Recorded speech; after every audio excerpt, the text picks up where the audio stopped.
បងប្អូនទាំងអស់គ្នាតើសប្បាយចិត្តទេ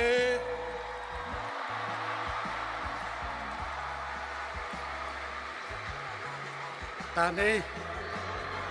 ជាសមិទ្ធផលរួមរបស់ប្រជាជនកម្ពុជាមែនទេ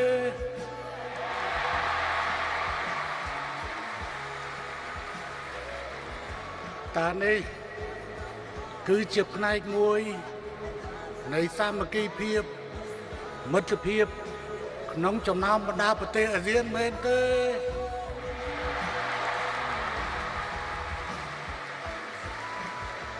តើយើងចង់ចាត់តាំងព្រឹត្តិការណ៍ SEA Games នៅឆ្នាំ2043 20ឆ្នាំខាងមុខទៀតឬទេ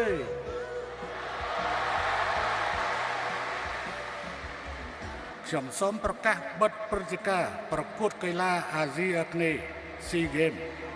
លើកទី32ឆ្នាំ2023ចាប់ពីពេលនេះតទៅសូមអរគុណ